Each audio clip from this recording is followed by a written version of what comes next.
আপনারা যে এখানে এসেছেন, এখানে যারা যারা এসেছেন মনের টানে, প্রাণের টানে, ভালোবাসার টানে, ভগবানকে ভালো লাগে তাই আপনারা ছুটে এসেছেন। ভকত চাতক যত পিবি পিবি অবিরত অনুক্ষণ প্রেম ধন মাগে। যেমন দেখবেন আপনারা সকলে জানেন চাতক পাখি যতক্ষণ বৃষ্টি না হবে ততক্ষণ জল খাবে না। বৃষ্টির জল ছাড়া সাগরের জল, নদীর জল, কলের জল, পুকুরের জল চাতক পাখি পান করে না। তেমনি ভক্তরূপী যারা চাতক, তারা জগতে আরও অনেক কথা আছে, সিনেমা আছে, থিয়েটার আছে, নাচ আছে, গান আছে, অর্কেস্ট্রা আছে, কিন্তু ভক্ত যারা তারা ভগবানের কথা শুনবার জন্যই দূর দূরান্ত থেকে ছুটে আসেন হরি নামের টানে। বল ভক্তরূপী চাতক পাখি তারা ভগবানের গুণানুকীর্তন ছাড়া আর জগতে অন্য কোনো কথা শুনতে তাদের ভালো লাগে না। ভালো লাগে না বলেই তো আপনারা এখানে এসেছেন। অন্যান্য কথা সংসারকে পেছনে রেখে হরি কথা শুনবার জন্য এখানে সকলে উপস্থিত হয়েছেন। তাই আপামর জীবকে আনন্দ দেওয়ার জন্য আনন্দময় ভগবান চৈতন্য ভগবান যিনি কৃপা করে নেমে আসছেন। তিনটে কারণ: পরিত্রাণায় সাধূনাং বিনাশায় চ দুষ্কৃতম ধর্ম সংস্থাপনাर्थाय সম্ভবামি যুগে যুগে। সম্ভবামি যুগে যুগে, এই তিনটে কারণের জন্য, সাধুদের পরিত্রাণ করতে, দুষ্টের দমন করতে আর ধর্মকে প্রতিষ্ঠা করতে। এই তিনটে কারণের জন্য ভগবান আসেন। রাধে রাধে। তাই ভক্তিমতী মায়েরা, আজকে যে সাধুদের পরিত্রাণ করতে, দুষ্টের দমন করতে ভগবান নিজ মুখে বলছে, কুরুক্ষেত্রের মাঠে দাঁড়িয়ে অর্জুনকে বলছে যে হে অর্জুন, এই তিনটে কারণের জন্য সম্ভবামি যুগে যুগে। তাই আজ থেকে 540 বছর পরে তিনি কৃপা করে শচীগর্ভ সিন্ধু মাঝে গৌর চাঁদেরও প্রকাশ, পাপ তাপ দূর হয় যত তিমির অবিনাশ। মেঘ, সেই মেঘের জন্ম হলো কখন?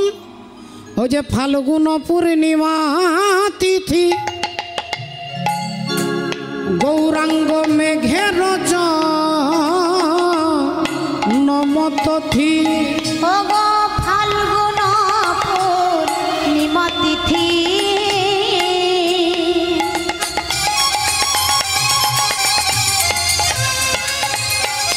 ও গো গৌরাঙ্গ মেঘের তিথি। আজ সেই মেঘে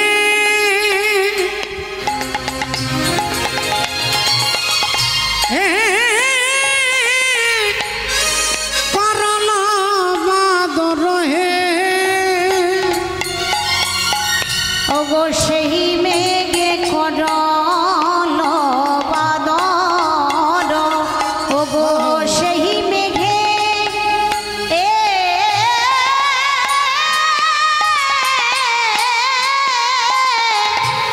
করল বাদর হে। আজ সেই মেঘে করল বাদর। বলি উঁচা নিচা যত ছিল,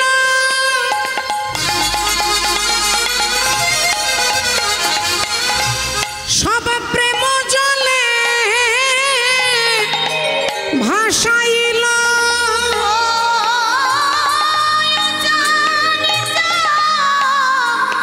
যত ছিল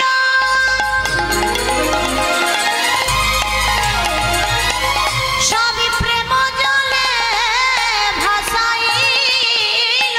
প্রভু আমার হেন জীবে বিলাওয়াল দয়া হে, প্রভু আমার হেন জীবে বিলাওয়াল দয়া। ও গো হেন জীবে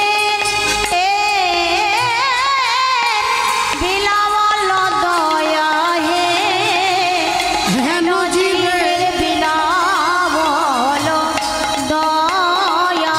এমন হয় না আর হবার নয়, এমন হয় নাই আর হবার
শ্রদ্ধেয় বাবা ঠাকুর, ভক্তিমতী মায়েরা, একটা কথা আমাদের মনে রাখতে হবে মা, একজন ভদ্রলোক খুব পিপাসা পেয়েছে, একটা ছোট্ট ঘটি, ছোট্ট একটা তামার ঘটি হাতে নিয়ে তিনি ভাবছেন জল পান করব, ছুটে যায়, টাইম কলে জল এসেছে, জলটা ভরবো আর ঢক ঢক করে খাবো। কলের কাছাকাছি যেতে যেতে মনে হলো না না না, এই কলের জল নিয়ে কি হবে, সুন্দর ঠান্ডা নদীর জল পান করব। বললেন পাশেই আছে নদী, ছুটে যাই। কিছু দূর যেতে নদীর কাছাকাছি আসতে মনে হলো নদীতে আবার কি জল, নদীর জল তো এমন কোনো বিশাল নয়, ছুটে যায় সাগরে, সাগরের জল, সাগরের জল নিয়ে আসবো। সাগরে বিশাল জল, গভীর জল, শুদ্ধ জল, এই সাগরের দিকে ছুটে যাচ্ছে, কিন্তু তিনি ভুলে গেছে তিনি সাগরে যান, পুকুরে যান, নদীতে যান, কলে যান, তার হাতের আধারটা, পাত্রটা যতটা, সেই ততটাই জল ধরবে বাবা। আপনি কলে যান, কুয়োতে যান, নদীতে যান, সাগরে যান, আপনার হাতে যে ঘটিটা আছে, ওই ঘটিটাতে যতটা জল ততটাই তো আপনি ভরতে পারবেন না। সাগরে যাচ্ছেন বলে ঘটির বাইরে আপনি জল আনতে পারবেন না। তেমনি ঘটিটা হচ্ছে আমাদের ভাগ্য, এই ভাগ্যরূপী প্রারব্ধরূপী ঘটি, প্রারব্ধে আপনার যতটা পাওয়ার, এর বেশি আপনি সাগরে ছুটে গেলেও পাবেন না, আর নদীতে ছুটে গেলেও পাবেন না। আপনার ভাগ্যে যতটা আধার আছে, এর বাইরে আপনি চিন্তা করলেও পাবেন না। চিন্তা করলে একটা লাভ হবে, শুধু তাড়াতাড়ি সুগারটা আসবে, এর বেশি কিছু হবে না। ভাগ্যের বাইরে আপনি যেতে পারবেন না। আপনার প্রারব্ধে, আপনার কর্মে যা আছে, আপনাকে তার ফল ভোগ করতে হবে। আপনারা বলবেন তাহলে এখানে বসে কীর্তন শুনবো কেন? আমার ভাগ্যে যা আছে আমি তাই শুনবো। তাই যদি পেয়ে থাকি তাহলে এত কষ্ট করে পুজো করবার দরকার নেই, নৃসিংহ চতুর্দশী পালন করার দরকার নেই, এত ঠাকুর ঘরে পুজো করারও দরকার নেই, আর এত কর্ম করারও দরকার নেই। আমার ভাগ্যে যা আছে তাই তো হবে। কীর্তন শুনলেও হবে, না শুনলেও হবে, শাস্ত্র বলছেন হ্যাঁ এটাই সত্য। তাহলে ভগবানের নাম ভজন করবেন কেন, কীর্তন শুনবেন কেন, ভগবানকে মানবেন কেন? বলে মা, আপনারা এটা সকলে ভালো করে একটু লক্ষ্য করে দেখুন। আপনি পড়াশোনা করেছেন, চাকরি পেয়েছেন, কিন্তু যদি মনে করেন যে পড়াশোনা করলেই চাকরি হবে, তাহলে যখনই কলেজ শেষ করবেন তার পরের দিনই চাকরি হয়ে যাওয়ার কথা। কলেজ শেষ, এমএ পাস করে গেছেন, পিএইচডি করেছেন, ডিলিট করা কমপ্লিট হয়েছে, তারপরের দিনই আপনি চাকরি পেয়ে গেছেন, তাই কি হয়? পড়াশোনার জন্য চাকরি হতে পারে, কিন্তু পড়লেই চাকরি হবে? তাহলে এত MA pass, BA pass, college pass করা, গ্র্যাজুয়েশন করা হাজার হাজার ছাত্র ছাত্রী ঘুরে বেড়াচ্ছে, পড়লেই চাকরি হবে এটা বলা যাবে না। কিন্তু পড়ার জন্য চাকরি, এটা অবশ্যই সত্য, এটা সত্য। কিন্তু আপনি ইন্টারভিউ দিতে গেলেন, স্যার আমাকে একটা চাকরি দেন, তার যদি চেয়ার খালি থাকে, তার যদি চেয়ারটা খালি থাকে, তার যদি দরকার হয় কর্মচারী, তবে আপনার ডিগ্রিগুলো দেখলো, ফাইলটা দিলেন, ডিগ্রি দেখলেন যে ঠিক আছে আপনি পড়াশুনো করেছেন, কাল থেকে আপনি কাজে আসুন। আপনার পড়াশোনাটা আপনাকে ফল দিল, এই পড়াশোনারূপী কর্ম আপনাকে ফলটা দিল, কারণ তার কাজের লোকটা দরকার। আর যে কোম্পানি কাজের লোকের দরকার নেই, আপনি 1000 ডিগ্রি নিয়ে গিয়ে তার কাছে ফেলে দেন, সে বলবে আই এম সরি, আপনাকে আমার অফিসের জায়গা নেই, খালি নেই, আপনি ফিরে যান। তাহলে ডিগ্রি আপনার আছে, চাকরিটা হলো না কেন?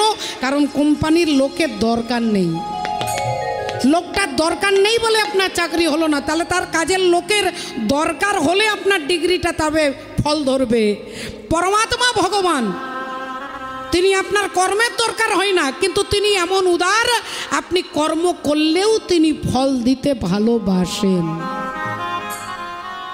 তার কোনো কর্মের দরকার নেই, আপনারও কর্মের ভগবানের দরকার নেই, কিন্তু তিনি আপনাকে উদারভাবে এই কর্মের ফলটা দান করে। এই কারণে পরমাত্মা ভগবানের হরিকথা নাম শোনা, এই কারণে কীর্তন শোনা, এই কারণে তার ভজন সাধন করা। শুধু কিসের জন্য না, আমাদের দুরন্ত চিত্ত, এই চঞ্চল চিত্তটাকে শান্ত করতে গেলে কিভাবে শান্ত করব? আপনি হাজার ট্যাবলেট, হাজার চেষ্টা করলেও আপনার চঞ্চল মনকে আপনি কন্ট্রোল করতে পারবেন না। এ কথা আমি বলছি না, এ কথা অর্জুন ভগবান কৃষ্ণকে বলছেন। চঞ্চল হি মন কৃষ্ণ প্রমাথি বলবদৃঢ়ং তস্যাহং নিগ্রহং মন্যে বায়োরিব সুদুষ্করম। হে কৃষ্ণ, তুমি মনকে, চঞ্চল মনকে শান্ত হতে বলছো, বলে হাতের মুঠোতে বাতাস ধরা যাবে। এই মুঠোটা করলাম, এর মধ্যে কিন্তু বাতাসকে আমি ধরতে পারবো না। অর্জুন বলছে এই মনটাকে, চঞ্চলকে শান্ত করা এরকমই কঠিন। হাতের মুঠোয় যেমন বাতাস ধরা যায় না, আমার দুরন্ত চিত্তকে আমি শান্ত করতে পারছি না। ভগবান বললেন এই দুরন্ত চিত্ত শান্ত হবে যেদিন আমার শরণাগতি হবে, যেদিন ভগবানকে ধরতে পারবো, ভগবানকে চিনতে পারবো, সেদিন কি হবে? বিশ্বকবি বলছেন, বিপদে মোরে রক্ষা করে এনো হে মোর প্রার্থনা। হরি ভজন করলেও বিপদ আসবে, না করলেও বিপদ আসবে। হরির নাম করলেও দুঃখ পাবেন, না করলেও দুঃখ পাবেন, কিন্তু হরি ভজন করলে আপনি দুঃখটাকে জয় করতে পারবেন। যে রাজা পরীক্ষিতকে বলে দিলেন 7 দিনের মধ্যে তোমার তক্ষক দংশনে মৃত্যু হবে, রাজা চঞ্চল হয়ে গেলেন। 7 দিন পরে মারা যাব, ছুটতে লাগলেন, যাকে দেখতে পাচ্ছে তাকেই বলছে আমার কি কর্তব্য, আমি কি করব? কেউ বললেন পুজো করো, কেউ বলে যজ্ঞ করো, কেউ বললে তপস্যা করো। দেবর্ষি নারদ রাস্তাটা দেখিয়ে দিলেন, বললেন পুজো যাগ যজ্ঞ করতে গেলে অনেকগুলো দিন চলে যাবে, তোমার হাতে আছে মাত্র 7 দিন, তুমি চলে যাও হরিদ্বার, আর হরিদ্বারে গিয়ে সুখদেব গোস্বামীর শ্রীবদনে ভাগবত আস্বাদন করো। রাজা পরীক্ষিত ডাক্তারের চেম্বারে প্রবেশ করেছে, ডাক্তার সুখদেব গোস্বামী। ডাক্তারবাবু বসে আছেন, রুগী রাজা পরীক্ষিত গিয়ে তার কি কথা বলছেন না, তিনি গিয়ে তার নিজের রোগের কথা বলছেন না, তিনি সকলের হয়ে আজকে প্রশ্ন করছেন আসন্ন মৃত্যুমুখী জীবের প্রথম কর্তব্য কি? আসন্ন মৃত্যুমুখী জীবের প্রথম কর্তব্য কি? ডাক্তারবাবু বলছে তুমি তোমার রোগের কথা বলো, তোমার পাড়ার লোকের কি হয়েছে, তোমার ফ্যামিলির কি হয়েছে, তোমার পাড়ার লোকের পেটে ব্যথা না মাথায় ব্যথা আমি শুনবো না, তোমার কি হয়েছে বলো। তোমার যে মাথা যন্ত্রণা না পেটে যন্ত্রণা তুমি আমাকে বলো। তুমি বলছো আসন্ন মৃত্যুমুখী জীবের প্রথম কর্তব্য কি?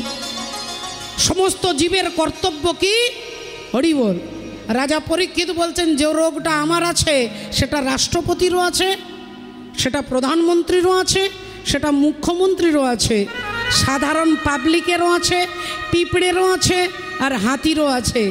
আমার যা রোগ, আমার রোগ হচ্ছে 7 দিনের মধ্যে মারা যাব। এখানে যারা যারা আছেন আমরা সবাই 7 দিনের মধ্যেই মারা যাব। হয় মরব রবিবারে, নইলে সোমবারে, নইলে মঙ্গলবার, নইলে বুধ, নইলে বৃহস্পতি, নইলে শুক্র, আর নইলে শনি।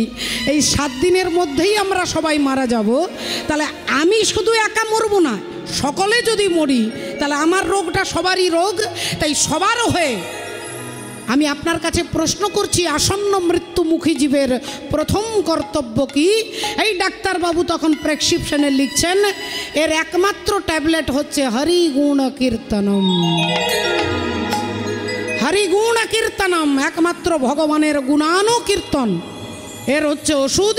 এ ভিন্ন জগতে আর কোনো ওষুধ নাই। এটাই চৈতন্য ভগবান 500 বছর আগে বলছেন, হরের নাম হরের নাম হরের নামৈব কেবলম কলো নাস্তেব নাস্তেব নাস্তেব গতিরন্যথ। হরিনাম ছাড়া আর অন্য কোনো গতি নাই। এটাই জানাতে আজকে চৈতন্য ভগবান ওই মেঘের জন্ম হলো ফাল্গুন পূর্ণিমা তিথি, গৌরাঙ্গ মেঘেরও জনমতথি। আহা রাধে রাধে। কি প্রচার করছে? হাসি মাখা বদনে আর ছল ছল নয়নে, ওগো আনন্দ কাননে মন ভ্রময় নিবা। একবার হরি বল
হরিবালা ঠাকুর হরিবোল বলাতে এসেছেন। তাই বলছেন এই হরি নামে ডুবেছে কারা, ডুবি রূপ সনাতন তুলে দেন রত্নধন, যতনে গাঁথিয়া তার মালা, ভক্তিসূত্রে কণ্ঠী করি লহজীব কণ্ঠ ভরি, ঘুচে যাবে ত্রিতাপের জ্বালা। ও যে জগাই মাধাই পাপী ছিল, দেখো হরি নামে উদ্ধারিল। আহা মরি রে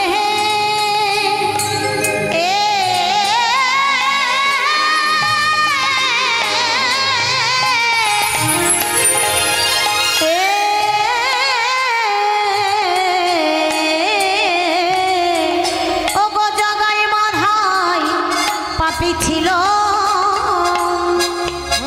ও গো হরি নামে উদ্ধারিল। বলি হেন জীবে বিলাল দয়া হে,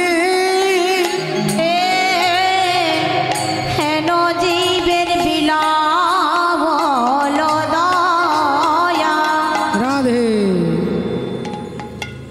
সাধুসঙ্গ সাধুসঙ্গ সর্বশাস্ত্রে কয়, লবমাত্র সাধুসঙ্গ জীবের সর্বসিদ্ধি হয়। সাধু সঙ্গ করলে জীবের সর্বসিদ্ধি হবে, তার মানে এটা নয় যে সাধুর পাশে বসে থাকবেন, সাধুর হাতে ধরে ঘন্টার পর ঘন্টা রাস্তা হাঁটলে, সাধুর হাতে ধরে রাস্তায় হাঁটলে সাধু সঙ্গ নয়। সাধুর পাশে বসে থাকা শুধু সাধু সঙ্গ নয়। সাধু যা বলে তা জীব যদি করতে পারে তবে তাকে সাধু সঙ্গ কয়। আচ্ছা, আপনারা প্রমাণ দেখুন। ভগবান হরি বলে রাধে রাধে।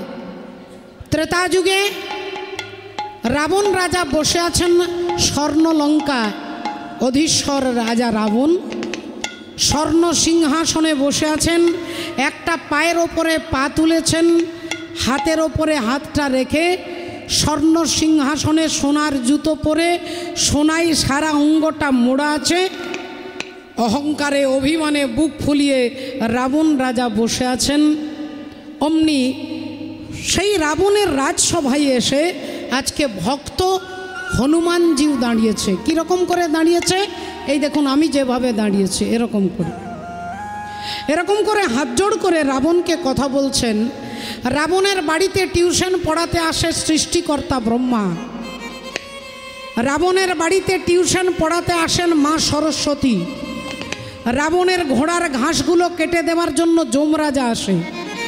রাবণের ভয়ে রাবণের গলায় মালা পরিয়ে দেবার জন্য দেবরাজ ইন্দ্র মালা গাঁথে।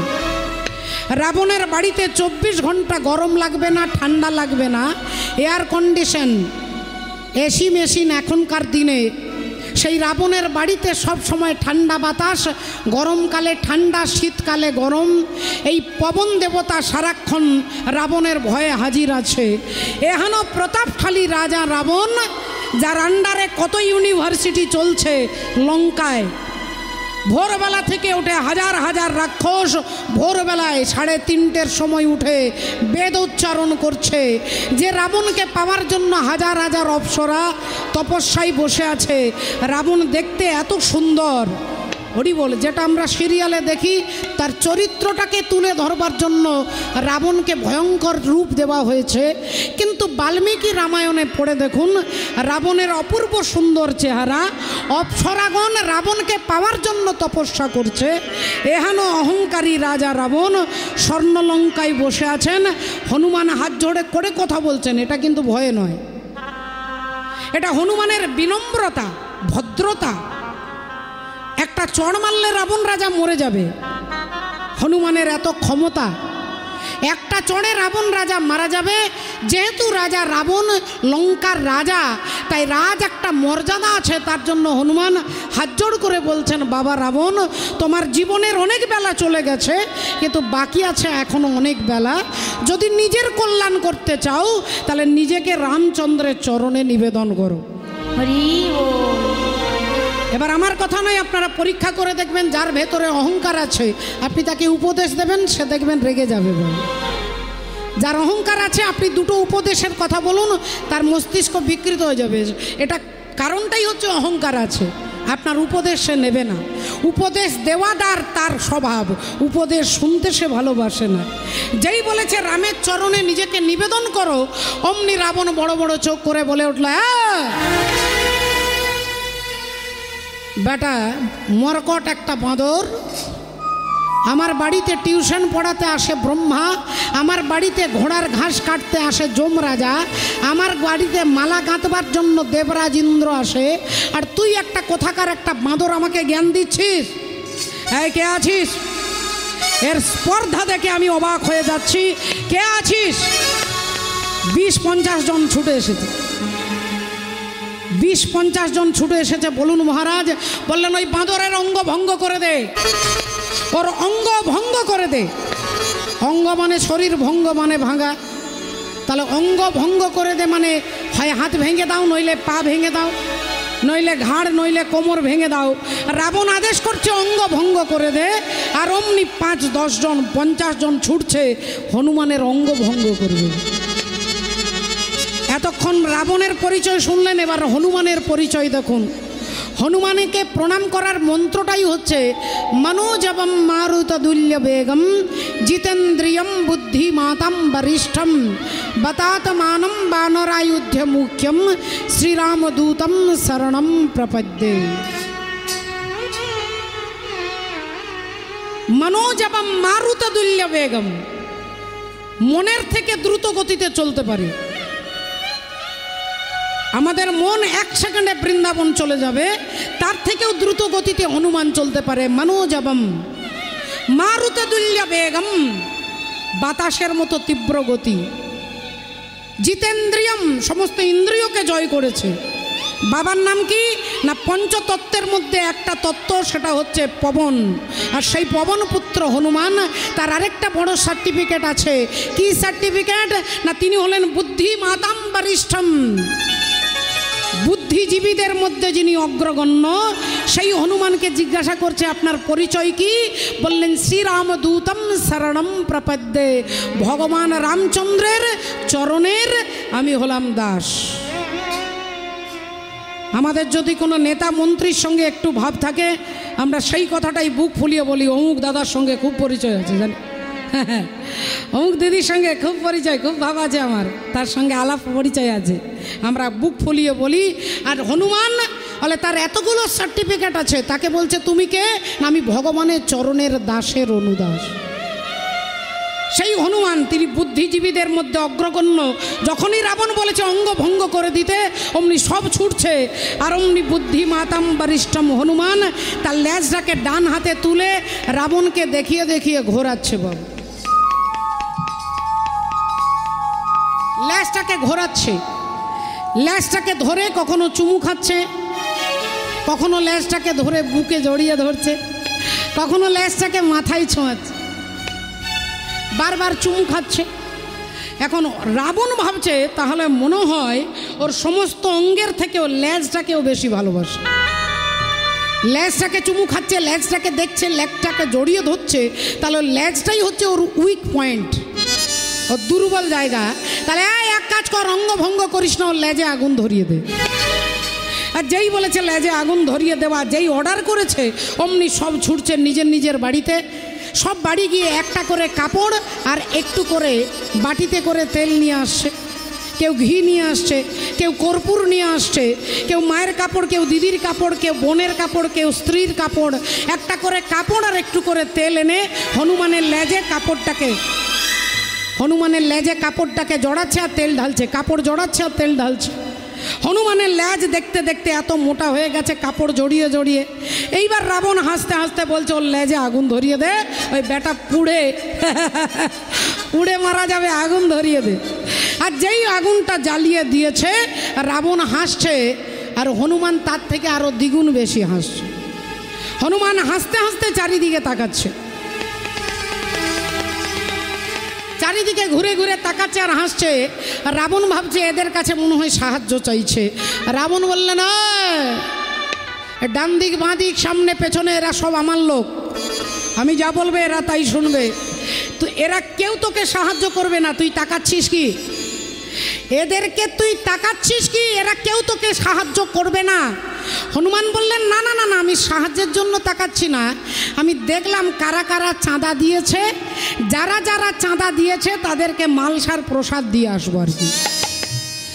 কি চাঁদা দিয়েছে? বলে কাপড় আর তেল যার যার বাড়ি থেকে এসেছে তার তার বাড়িতে আমি আগুন দিয়ে যাব আর কি।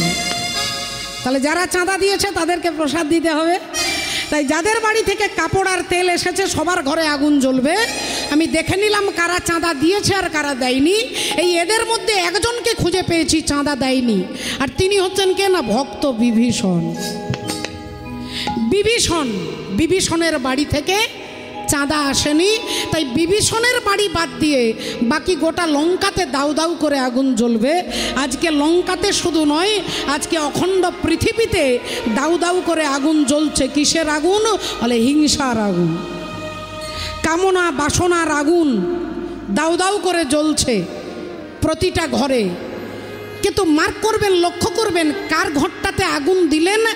যার ঘরটা, যিনি মনে করেন আমার বাড়ি, আমার ছেলে, আমার গাড়ি, আমার জমি, এই আমার বোধ, এই অহংকার যার মধ্যে থাকবে তার ঘরে অশান্তির আগুনটা জ্বলবে। বিভীষণের ঘরে আগুনটা জ্বললো না কেন? পাশাপাশি এত ঘরে আগুন লাগলো। বলে বিভীষণ তার ঘরের মধ্যে লিখে রেখে দিয়েছে, এ ঘরটা আমার নয়, রামচন্দ্রের ঘর, ভগবানের ঘর, ভগবানের ঘর। ঘরটাতে লিখে রেখে দিয়েছে রাধে রাধে, চতুর্দিকে রাম সীতা লেখা আছে। মানে তিনি বুঝিয়ে দিচ্ছেন এটা আমার ঘর নয়। তাহলে যেখানে আমার বোধ থাকবে সেখানে অশান্তির আগুন জ্বলবে, আর যেখানে আমারটা তোমার হয়ে যাবে তাহলে সেখানে অশান্তির আগুন জ্বলতে পারে না। বাবা হরি বল, সেখানে অশান্তির আগুন জ্বলবে না যেখানে তোমার বোধটা থাকবে। পরমাত্মা ভগবান খুব দূরে নেই। বিশ্বকবির ভাষায়, দাঁড়িয়ে আছো তুমি আমার গানের পারে, আমার সুরগুলি পাই চরণ, আমি পাইলে তোমার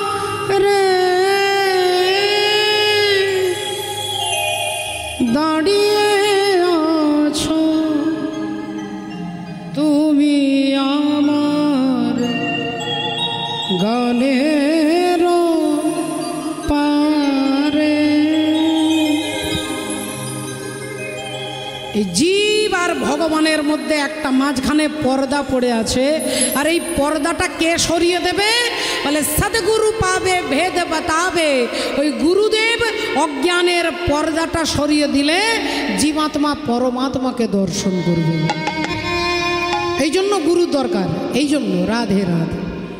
তাই মাননীয় ভক্তমণ্ডলী, ভক্তিমতী মায়েরা, এই কারণে তত্ত্বদর্শী মহাজন এক পাশে কলম দিচ্ছে, ও যে জগাই মাধাই পাপী ছিল, দেখো হরি নামে উদ্ধারিল। আহা জগাই মাধাই পাপী ছিল,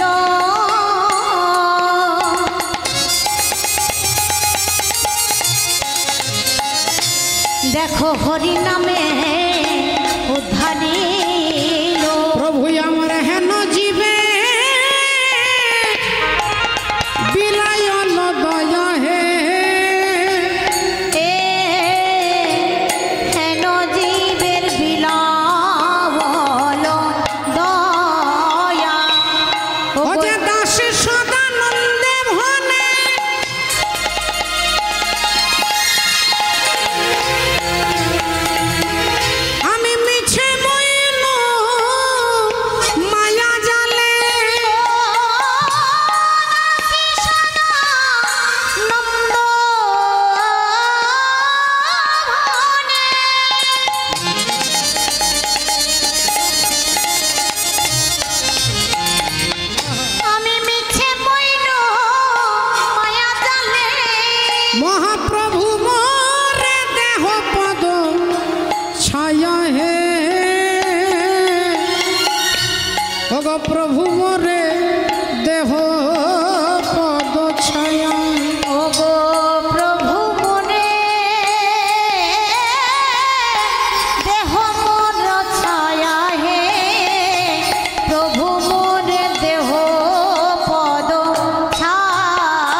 गटन खट दो गुरु दाता खटा खटा नता धैया ता गुरु दाता खटा खटा दाता धैया दत्ता धैया धनता खिता धनता खिदैता गुरुदा धैता गुरुदा धैता गुरुदा कधान धैता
চরণে আমার পুনরায় দণ্ডবত প্রণাম জানিয়ে এতক্ষণ আমরা মহাপ্রভু চরণ আশ্রয় করেছিলাম। আজকে যে কথা যার কথা যে তথ্য আমরা সামাজিক শিক্ষার কথা জানব কীর্তনের মধ্য থেকে। চলুন আজকে তার কথাই যাবার পূর্বে আমরা একটি ভজনের মধ্য দিয়ে ভজন রাজ্যে প্রবেশ করব। একবার সবাই মিলে বলবো, বলো ভগবান কৃষ্ণচন্দ্র কি জয়, बोलो राधा रानी की जय, बोलिए भागवत महापुराण की जय, अनंत कोटि भक्त वृंदों की जय, निताई गौर सीतानाथ प्रेमानंदे हरि हरि। मीरा माয়ের ভজনের মধ্য দিয়ে ভজন सा रे गा मा धा नि धा पा गा रे गा मा गा रे गा गा गा सा रे गा पा गा रे सा नि रे सा नि पा नि रे मा पा धा पा मा गा रे सा नि रे सा।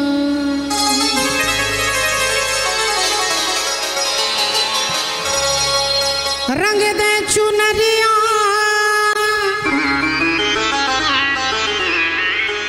रंग दे चुनरिया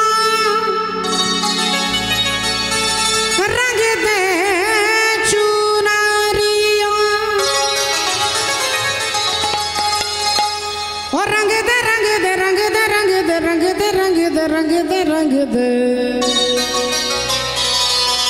और रंग दे चुनरिया।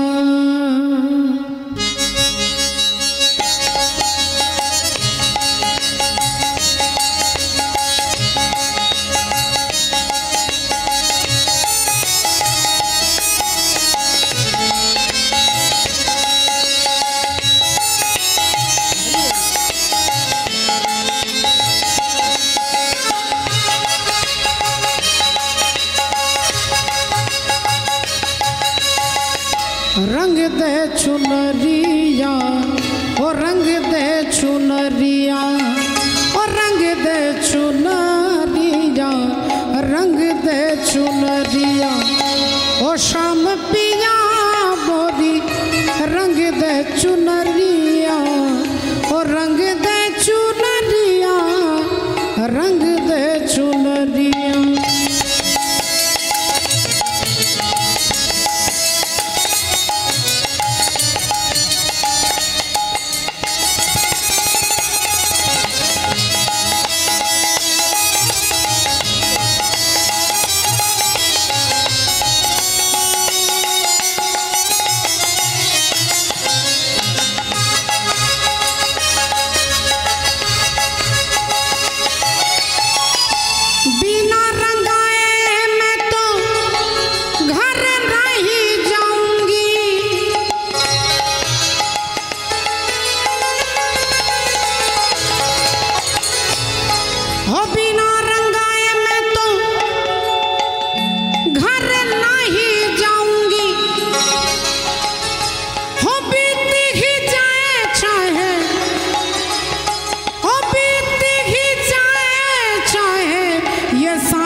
दे चुनरिया, रंग दे चुनरिया, ओ रंग दे चुनरिया, रंग दे चुनरिया।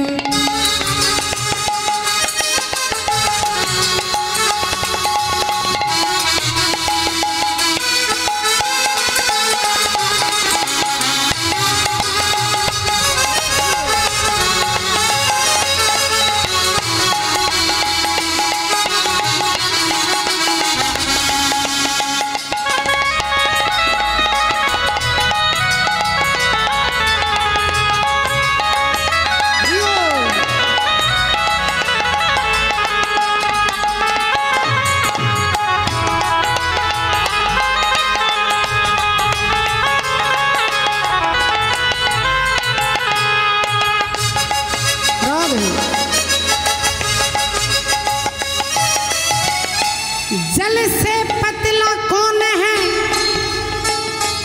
गानेर मध्य भगवान प्रश्न करছে जल से पतला कौन है, कौन भूमि से भारी, और कौन अगन से तेज है, कौन कहाँ जल से कारी। जलेर थेके पतला की, माटिर थेके भारी की, आगुनेर थेके ताप की, और काजलेर थेके कालो की। उत्तर दिच्छेन मीराबाई। जल से पतला पतला पतला पतला,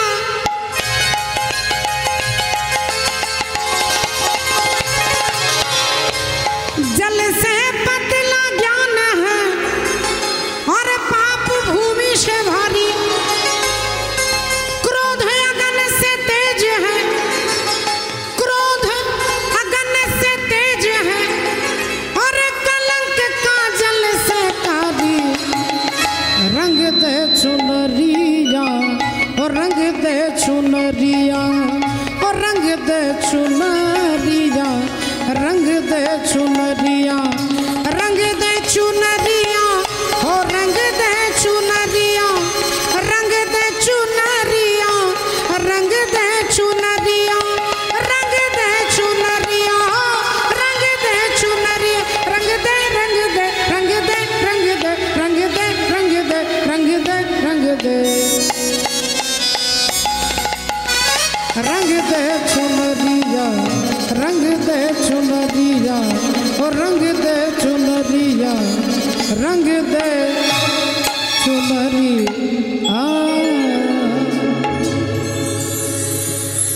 सकले चरणे धन्यवाद प्रणाम जानिए श्रद्धेय बाबा ठाकुर भक्तिमती मायेरा आज के आसुन एकटू लक्ष्य करे देखब आमरा शास्त्र एवं तत्व आमरा शुनब खूब जटिल आकारे नय आमरा साबलील भावे सहज भावे आमरा आमादेर कर्तव्य कर्म धर्म के गुरुचरण आश्रय करे गुरु कृपाय आमरा जा पेয়েছি गुरुदेव गुरुवर्ग যারা कृपा করেছেন তাদের চরণকে আশ্রয় করে আমরা শুনবো আমরা জানবো ভগবান আপনারা জানেন ভগবান সব সইতে পারেন ভগবানের দুটো জিনিস ভগবান কারোর সইতে পারেন না এক হচ্ছে অহংকার আর এক হচ্ছে ভক্ত যদি ভগবানের জন্য কাঁদেন ভক্তের কান্না ভগবান সইতে পারেন না আর যদি কেউ অহংকার করে সেটা যদি ভক্তও হয় ভগবান তার অহংকারকে চূর্ণ করেন তাই ভগবানের নামই হচ্ছে দর্পহারী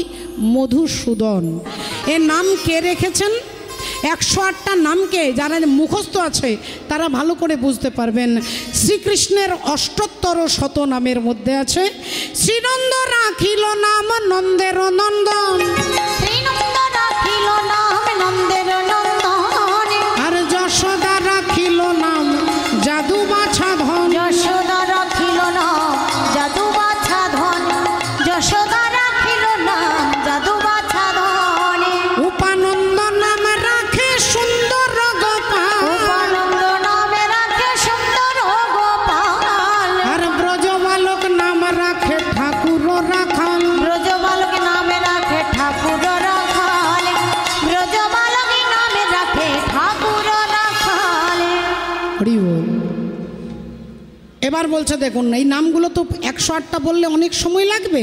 পশুপতি নাম রাখে গরুর মহাবীর, পশুপতি নামে রাখে গরুর মহাবীর, পশুপতি নাম রাখে গরুর মহাবীর, পশুপতি নামে রাখে গরুর মহাবীর। হ্যাঁ, পরের লাইনে দর্পহারি নাম রাখে অর্জুন সুধীর, দর্পহারি নামে রাখে অর্জুন সুধীর, দর্পহারি নামে রাখে অর্জুন সুধীর।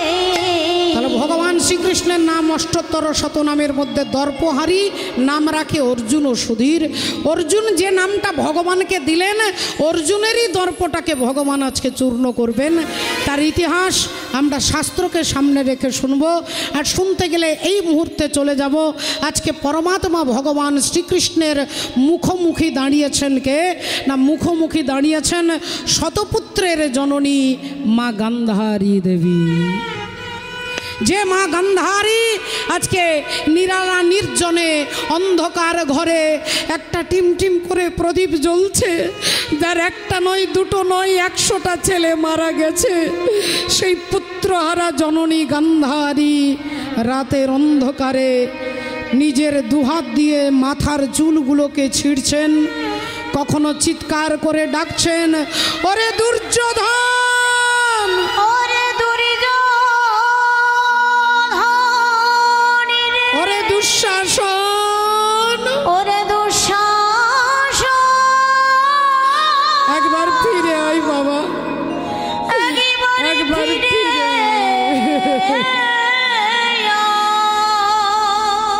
আহা। মা গান্ধারী পাগলিনীর মতো কাঁদছেন, মরা ছেলেগুলোকে ডাকছে, একবার ফিরে আয়, একবার আমার গলাটা জড়িয়ে ধরে আমাকে মা বলে ডাক বাবা। আহা, ওরে পরাণের দুর্যোধন রে,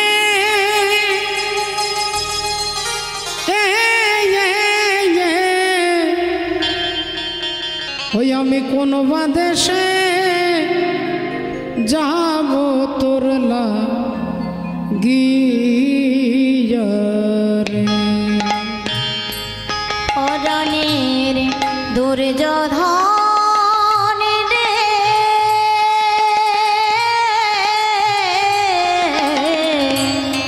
কোন বা দেশে যাব তোর লাগিয়া রে, পরাণের দুর্যোধন রে, একবার ফিরে আয় বাবা, ওই আমি কোন বা দেশে যাব তোর লাগিয়া রে, আমার এ দেহে আর প্রাণ রবে না রে, আহায় দেহে আর প্রাণে রবে না রে, ওই আমি কোন বা দেশে যাব তোর লাগিয়া রে, পরাণের দুর্যোধন রে,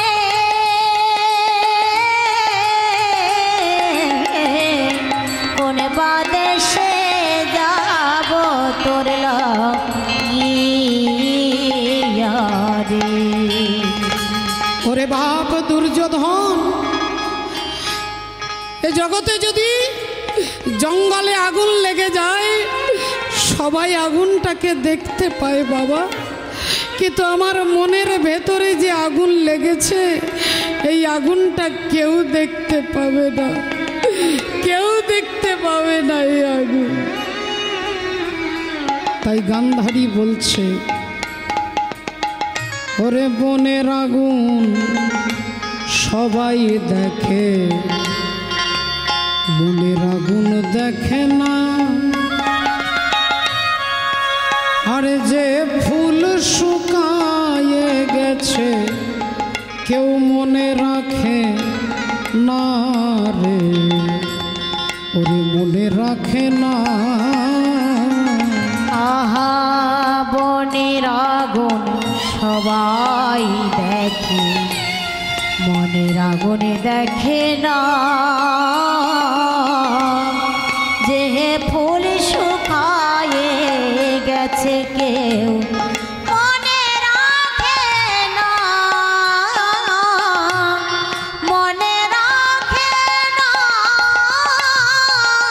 ওই আমার দেহে আর প্রাণ রবে না রে, ওই আমার দেহে আর ওরে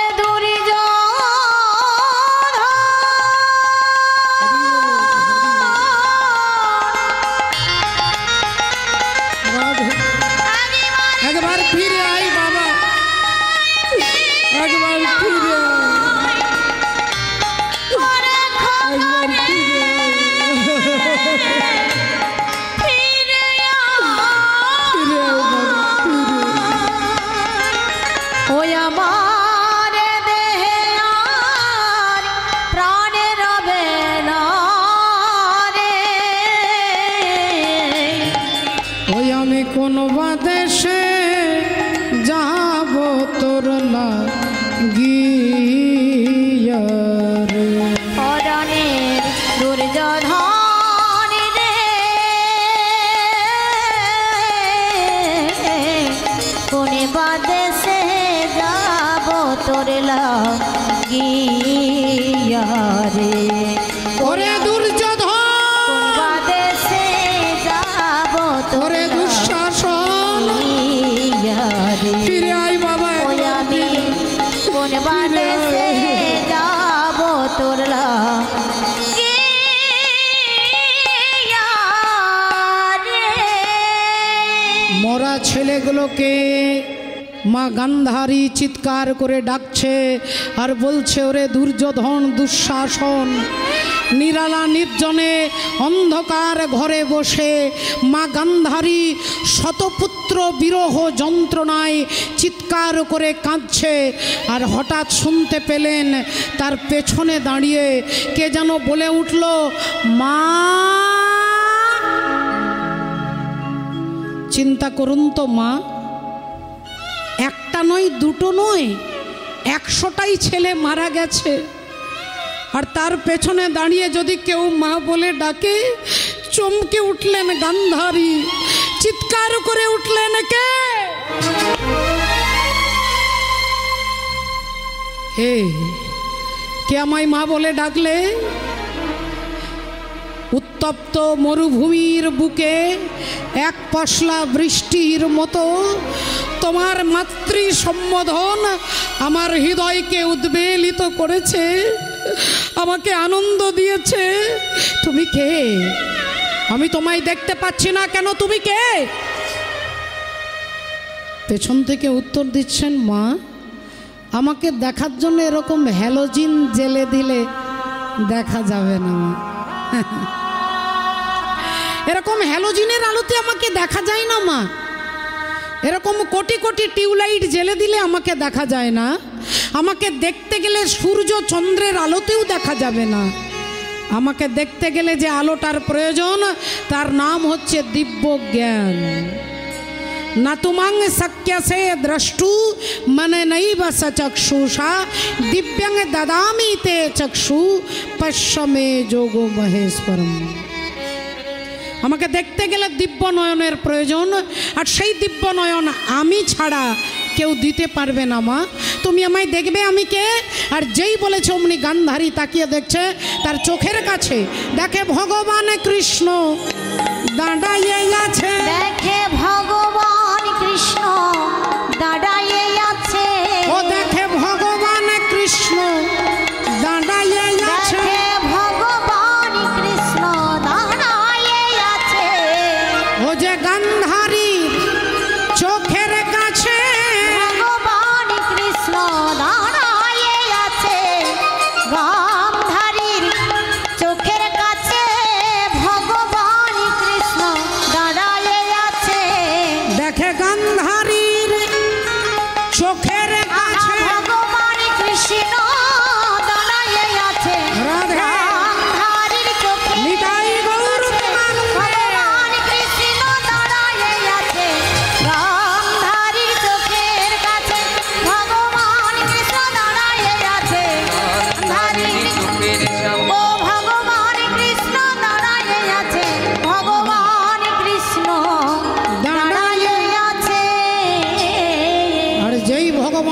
দেখেছেন, একটু লক্ষ্য করে দেখবেন মা। আপনি বলবেন ভগবান কাছে দাঁড়িয়ে আছে, গান্ধারী কি বলছে দেখুন, তুমি সেই কৃষ্ণ, তুমি সেই কৃষ্ণ যে আমার বংশে বাতি দেওয়ার জন্য কাউকে রাখলে না, তুমি সেই কৃষ্ণ যে আমাকে মা বলে ডাকবার মতো কাউকে রাখলে না, তুমি সেই কৃষ্ণ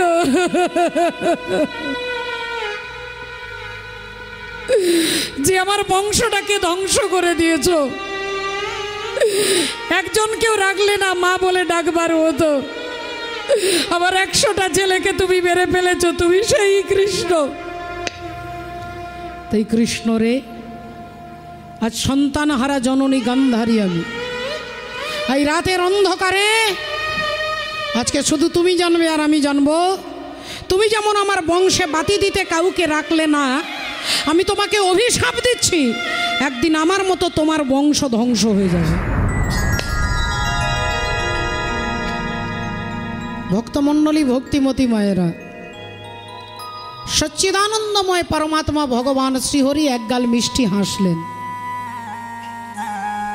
আমরা সুখের জন্য যদি ভগবানের ভজন করি, তাহলে ভগবানের দুঃখটাকে দেখে নিন, যার জন্মই হলো কংসের কারাগারে, জেলে জন্ম হয়েছে মাগো, জন্মের পরেও শান্তি নয়, মাথায় চেপে চলে গেলেন কোথায়, বসুদেবের মাথায় চেপে যমুনার ওপারে নন্দালয়ে পিতা মাতা পরিত্যাগ করে চললেন, সেখানে গিয়েও শান্তি আছে। 6 দিন বয়সে পুতনা রাক্ষসীকে পাঠানো হলো, অঘাসুর, বকাসুর, শকটাসুর, এমনকি শত্রু হয়ে দাঁড়ালো কে না মামা কংস, সেখানেও শান্তি নেই। 11 বছর বয়সে মা যশোদা পিতা নন্দকে ত্যাগ করে চললেন মথুরায়, কংস বিনাশ করলেন, তারপরে চলে গেলেন দ্বারকায়। ভগবানের জীবনটাকে ভাবুন, রামচন্দ্রের দিকে তাকিয়ে দেখুন, আগামী কালকে যিনি রাজসভায়, যিনি সিংহাসনে অযোধ্যার রাজা হয়ে বসবেন, আজকে তার কি পরিণতি হলো না 14 বছরের জন্য বনবাসে বেরিয়ে যেতে হলো।